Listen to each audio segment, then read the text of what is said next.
عادةً بيبقى في حياتنا بنعدّي بمواقف كتير وبنعدّي بحاجات كتير بتبتدي تعمل لنا قناعات معيّنة أو إيمان أو يقين ببعض الحاجات. أنا محمد طنطاوي ودي قناعاتي. والنهارده هنتكلم عن النجاح اختيار. النجاح كده طبعا بتاع ربنا، بس في الاخر السعي بتاعي وان انا اعمل الجزء اللي عليا من مجهود ومن ايفورت ان انا ابتدي اعمله، ده اختياري انا. الموقف اللي انا عايز احكيه النهارده، كان عندنا مشكله كبيره جدا في الماركت، ان عدد الارتست او عدد الناس اللي فاهمه الشغلانه بتاعتنا بشكل كويس ويقدروا يطلعوا شغل بشكل بروفيشنال قليل جدا جدا جدا جدا في الماركت. اللي هم كانوا ساعتها، الكلام ده تقريبا كان 2017 او اخر 2017، احنا كان ممكن الناس الارتست اللي شغالين في الشركات كلها اللي في مصر كانوا ممكن ما يتعدوش 50 واحد. نوعيه شغلنا الفيجوال افكتس او الجرافيكس بيحتاج عدد ناس كبير قوي. لو انا عايز ابتدي شركه جديده، فانا هجيب عدد الناس دي منين؟ حتى الناس اللي موجوده في الشركات هم اوريدي خلاص موجوده. مثلا كان في شركتين كبار فيهم كل شركه مثلا فيها 20 او 30 ارتست، وبقيه الشركات اللي عنده 2، اللي عنده 1، اللي عنده 3. ففكره ان تخش في وسط الزحمه دي وتحاول تهنت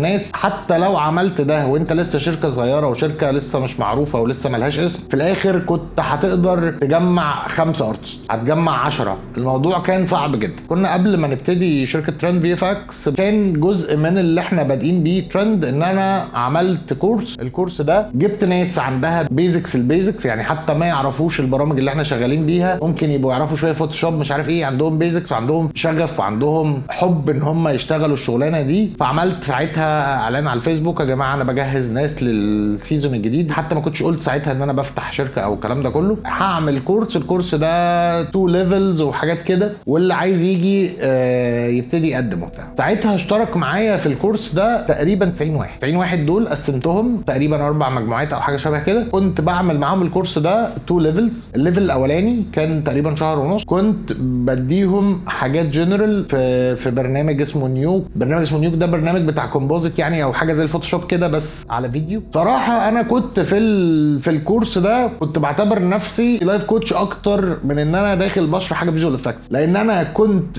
اهم حاجه بالنسبه لي، ودي اللي انا طول الوقت بدور عليها، قد ايه الناس المصريين اذكياء وقد ايه الناس المصريين يقدروا يوصلوا، سبيشالي لو شايف نور في اخر النفق، لان هو غالبا مفيش نور في حته تانية. فهو وانس ان هو هيشوف النور ده في اخر النفق، هو هيسعى ويجيب اخره تماما، ولو يجي منه بنسبه 10% هيجي منه، الا لو هو مفيش، الدنيا مش ظابطه خالص. الحمد لله كانت تجربه انا بالنسبه لي فرقت في حياتي جدا، وفرقت الحمد لله في حياه كل الناس اللي كانت في الكورس ده. 90 واحد دول من اول يوم قلت لهم: انتوا جايين تحضروا الكورس ده عشان انتوا لسه بتخشوا المجال، هتيجوا تحضروا الكورس ده هتبقوا مش قاعدين على اجهزه كمبيوتر، هتبقوا قاعدين بتستمعوا للي انا بقوله، مشغل على بروجيكتور وفاتح على اللابتوب وبقعد اشرح، وهبقى مسجل المحاضرات دي، بس مش هديها لكم غير في اخر الكورس، مش هديها لكم دلوقتي خالص. طب ليه يا باشمهندس بتعمل كده؟ والله يا جماعه الشغلانه بتاعتنا دي انا مش عايزك تاخد الستبس اللي انا مديها لك فتيجي تعمل لي الهوم ورك اليوم اللي بعده نفس الستبس دي، فانا ما استفدتش حاجه. انت بقيتش ارتست، انت بقيت واحد ماشي على خطوات. طبيعه الشغلانه بتاعتنا دي محتاجه ريسيرش ومحتاجه تدوير ومحتاجه انت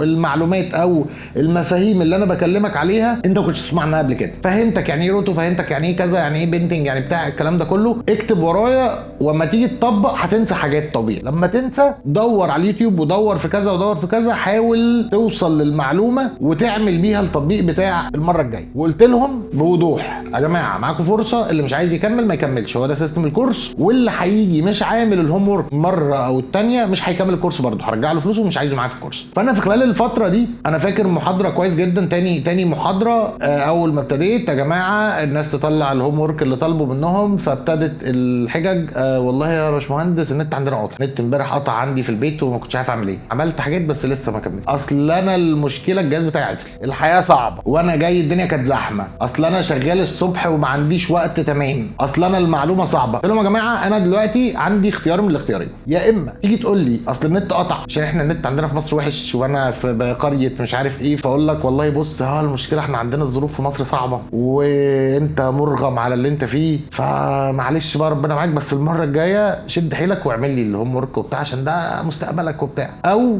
ان انا اقول لك دي مش مشكلتي. انت يا باشا مطلوب منك امور ومطلوب منك حاجه تتعمل عشان مستقبلك، انت مجبر ان انت تعملها، مش هتعرف تعملها ما تجيش. انت هنا انت داخل الكورس ده او داخل الحاجات دي از كارير واز ان انت بتبني مستقبلك، مستقبلك اغلى من اي حاجه. انزل جيب فلاشه نت واشتغل بيها الكورس ده لغايه لما اللي دي يتصلح. انزل خد اللابتوب بتاعك يا باشا وانزل اي ورك سبيس اقعد اشتغل عليه، اسهر شويه مش عارف ايه، روح لواحد صاحبك عنده انترنت واعمل كذا. عندك 500,000 طريقه. تاني مره ما تجيش تقول لي اصل انا ما جبتش الهوم ورك لاي سبب. يا تجيب الهوم ورك وتعمل المطلوب منك وتدور، اصل انا فكره نسيت، اصل انا ما عرفتش اسطب البرنامج. تسطيب البرنامج صعب جدا جدا جدا برنامج نيوك ده. فبرضه كان ردي يا اما هقول لك يا حبيبي والله معلش هو نيوك صعب قوي سيت ابه وطريقه تسطيبه سخيفه. عندك 500,000 طريقه على اليوتيوب و500,000 طريقه في اكتر من حته. ما تجيش تقول لي اصل انا ما عرفتش سيرش او ما عرفتش ادور على طريقه. ما هي الشغلانه بتاعتنا دي اساسها سيلف ستادي، حتى بره في جامعات وكل حاجه، بس احنا اساس شغلتنا سيلف ستادي. فكان هنا المنطق الاساسي اللي هو يا جماعه كل الظروف اللي انتوا بتتكلموا عليها دي هي اوريدي موجوده واكزيست.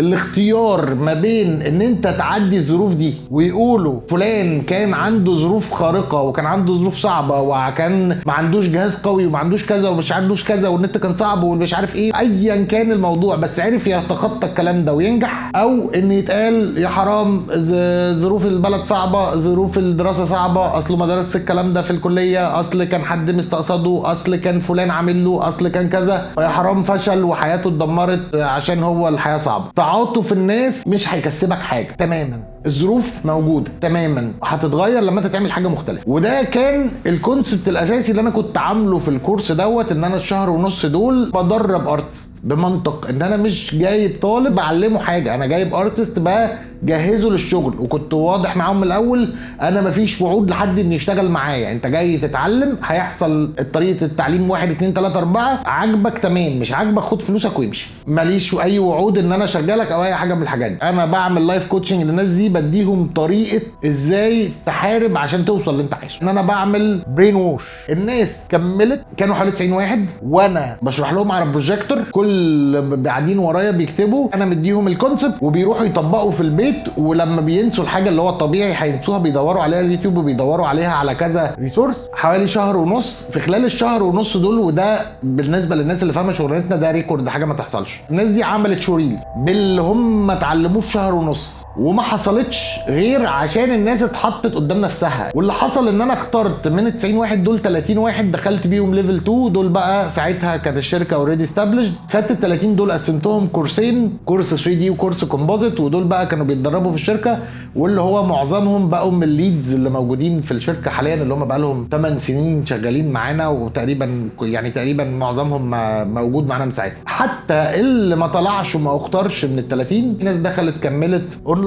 وبقيه الناس ما بين الناس اللي اشتغلت في السوق بمنطق مختلف. في منهم ناس الحمد لله كانت من الناس اللي ما اختارتش، دول ليا قصص معاهم بشكل منفرد. حد من الناس اللي اصدقائنا وبتاع بعد كده كان اشتغل معانا، ان هو كان متخيل ان هو اكسبتد من ليفل 1، هو مش اكسبتد. هو كان متخيل ان عنده اكسبيرينس وبتاع، اكتشف ان هو لا ما يعرفش حاجه، اكتشف ان عنده مشكله. وقال لي صريحه الالم اللي انت اديتهوني بتاع ان انا مش اكسبتد فوقني وخلاني اشتغل على نفسي من الاول وجديد. في ناس منهم حتى حسوا ان هم لا هي الشغلانه دي مش شغلانتهم وقلبوا شغلانه ثانيه. وفي ناس منهم شكرتني بعد كده ان هو كانوا بيقولوا لي ان انت عرفتنا ان الشغلانه دي مش شغلانتنا ورحنا سكه ثانيه ونجحنا فيها جدا وعملنا وسوينا والكلام ده. فهو الكونسبت في الاخر هي كده الظروف قائمه، انت في الاخر عندك اختيار من الاختيارين، يا اما تقعد تولول او تندب بالحظ وتحط الحجج وتحط المظلوميه، واصل الشغل محتاج واسطه، اصل الشغل محتاج مش عارف ايه، كل الحجج اللي موجوده في العالم وهي